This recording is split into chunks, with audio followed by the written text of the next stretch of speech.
La ideología de género surge a finales de los años 60 en Estados Unidos. Es, lo digo para los más jóvenes, para los más mayores como mero recuerdo, la época de la gran bonanza económica de Occidente. Era una época en que se había superado ya toda la situación de pobreza general después de la Segunda Guerra Mundial y Occidente se había convertido en una sociedad de ricos, donde las nuevas generaciones vivían muy bien. Y era una época también profundamente influida por el marxismo. El marxismo estaba de moda en todos los ambientes intelectuales, universitarios, de todo el mundo occidental. Es la época también de aquella especie de anarquía colectiva que se extendió por las grandes capitales occidentales, cuyo hecho más emblemático, paradigmático, fue el Mayo del 68 francés. Toda una generación de jóvenes que creyó que era posible cambiar radicalmente los fundamentos de la socialidad, que se podía construir desde la anarquía libertaria un nuevo modelo de comportamiento. Es la época de la revolución sexual.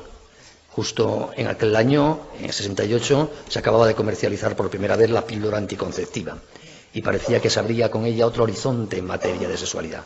La humanidad empezaba a poder separar sexualidad y reproducción. Es la época del feminismo libertario, de la libertad de la mujer, cuando las obras de Simone de Beauvoir eran el no va más de la literatura progresista en materia de mujer. Es la época de la profunda crisis moral de la cristiandad como consecuencia de la depresión que afectó a la Iglesia Católica después del Vaticano II, creando un inmenso vacío moral, una pérdida de identidad en la referencia tradicional de nuestras sociedades desde el punto de vista humanista que había sido la Iglesia Católica.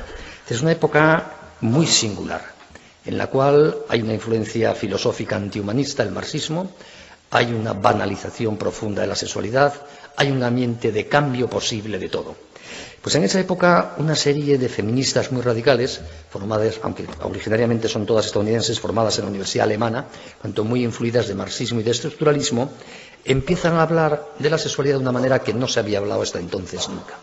Para empezar, no utilizan el término sexo, sino que lo sustituyen por el de género, queriendo indicar con esto que cuando hablamos de sexualidad no debemos referirnos a algo biológico y dado, como indica la palabra sexo, sino a algo cultural, lingüístico, como indica el término género, que además no debe estar configurado en categorías estables, como indica la sexualidad, masculino o femenino, sino en categorías más amplias, como indica la lingüística del género, que ya de entrada admite tres variantes, masculino, femenino y neutro. Para las defensoras de la ideología de género en sus orígenes, el análisis que hacen de la sociedad es marxista.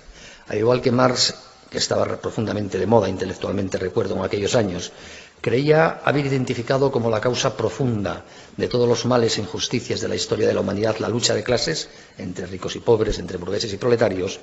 Estas nuevas feministas de género dicen que Marx tenía razón en cuanto a que todos los males de la organización social y del ser humano dimanan de una lucha de clases que subyace a todos los problemas humanos.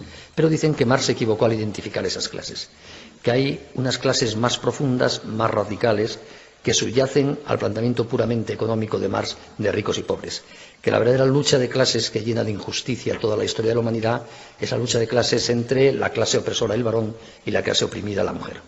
Que la verdadera injusticia constitutiva de la historia de la humanidad es que hemos dividido a la humanidad arbitrariamente entre mujeres y varones y hemos dado el poder a los varones.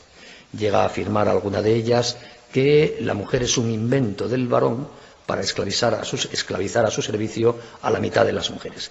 Que las mujeres que admiten su feminidad como opuesta a la masculinidad del varón son esclavas sexuales. Están al servicio de lo que llama la función reproductiva, para dar hijos a los varones. Y que ese es el problema real de discriminación y de injusticia que hay en toda la historia de la humanidad. Que todo lo que tiene que ver con la sexualidad, con la forma en que concebimos la sexualidad, es no natural, sino cultural. Y además es injusto.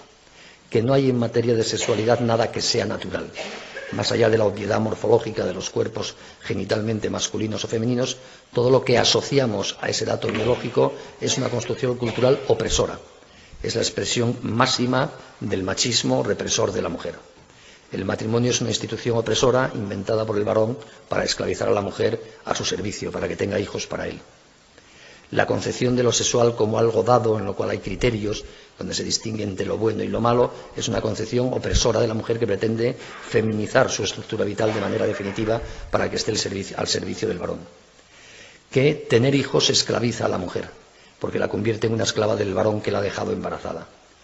y que, por lo tanto, si queremos liberar a la humanidad de esta profunda injusticia histórica que nos lastra desde los orígenes, hay que hacer, como dijo Marx, suprimir las clases sociales. Marx quería, para llegar a una sociedad justa en el futuro, el paraíso comunista, suprimir las clases sociales. El feminismo de género traslada esa categoría o esa promesa de futuro a esa lucha de clases que cree haber identificado entre hombres y mujeres.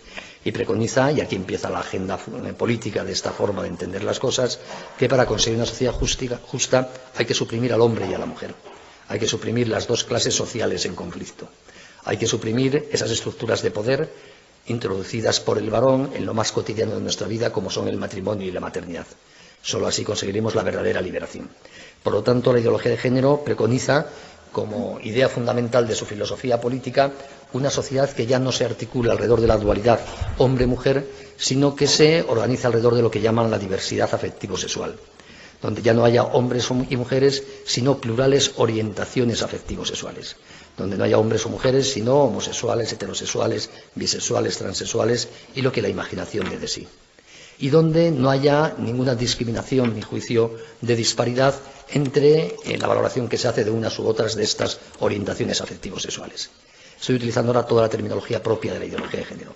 Para empezar, para que vean ustedes cómo esa terminología tan rara y extraña se ha convertido ya habitual entre nosotros. A ustedes ya no les extrañará de que yo hable de género en vez de sexo, que hable de orientación afectivo-sexual. Es uno de los parámetros que nos permite ver la omnipresencia, sin que nos demos cuenta, de los planteamientos de género ya hasta en nuestra forma cotidiana de hablar. La agenda política de la ideología de género se traduce en la práctica en un intento, en consecuencia, de deconstruir, reconstruir, diríamos, el término deconstrucción lo toman de la filosofía estructuralista de Levi-Strauss, muy de moda en aquellos años, de construir todo lo humano. Es un intento de cambiar radicalmente lo humano. A diferencia de las ideologías anteriores del siglo XX, comunismo, nazismo, la ideología de género no tiene un modelo de Estado, de organización de la vida económica, tiene un modelo de persona, de ser humano. Por eso a veces nos cuesta identificarlo como una ideología, porque estamos acostumbrados, los que somos un poco más mayores, a las viejas ideologías que dividieron el mundo hasta la caída del muro de Berlín en el año 89, que eran ideologías que encarnaban una visión de lo público, un modelo del Estado, de la propiedad pública o privada, de la economía, etc. Y la ideología de género no tiene ninguna postura sobre esos temas. No tiene un modelo de Estado, de organización de la vida pública, de la economía. Tiene un modelo de ser humano, de la sexualidad. Y le interesa el poder y la política para cambiar nuestra forma de entender la sexualidad. Pero no es una ideología sobre lo público, sino sobre lo privado. Y por eso la ideología de género ha vuelto a politizar lo privado. Por eso las leyes vuelven a meterse en el terreno de la moral, de la sexualidad, de las costumbres, de la vida personal, que era algo que creíamos absolutamente superado en la modernidad.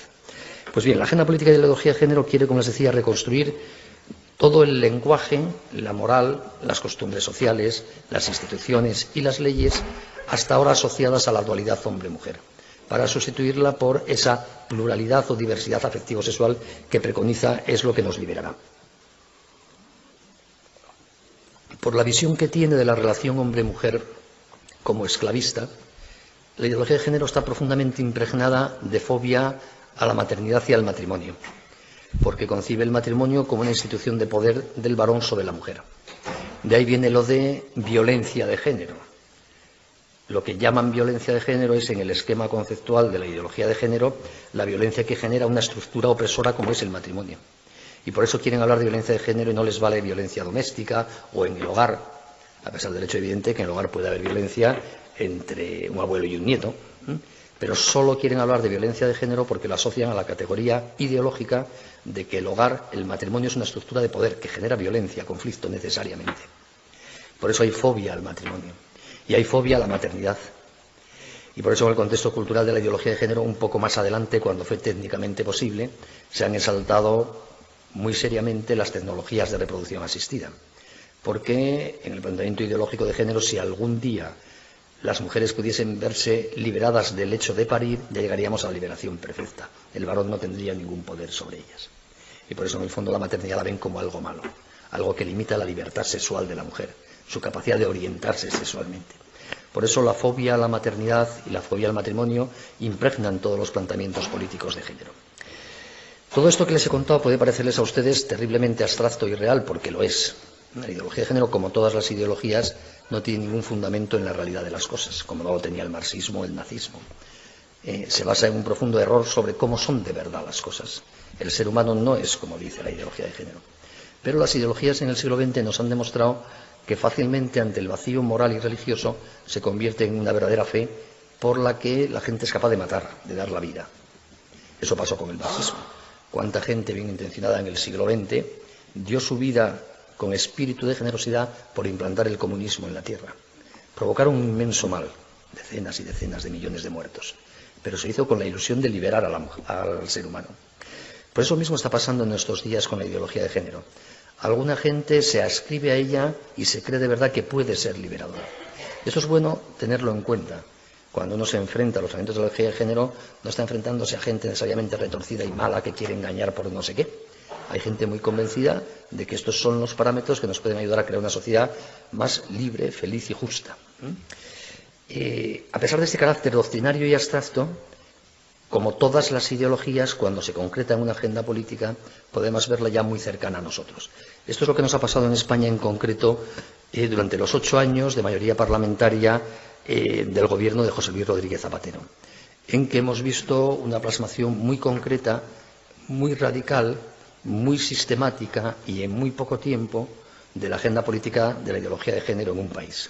Eso es lo que ha distinguido a España de otros países, que la agenda política de género es como un virus que pulula por el mundo y de vez en cuando en un país u otro partidos de derechas o de izquierdas se hacen eco de alguna propuesta inspirada en la doctrina de género. Pero solo España ha vivido con una total intensidad y sistemática la aplicación de toda la agenda política de género en 8 años solo.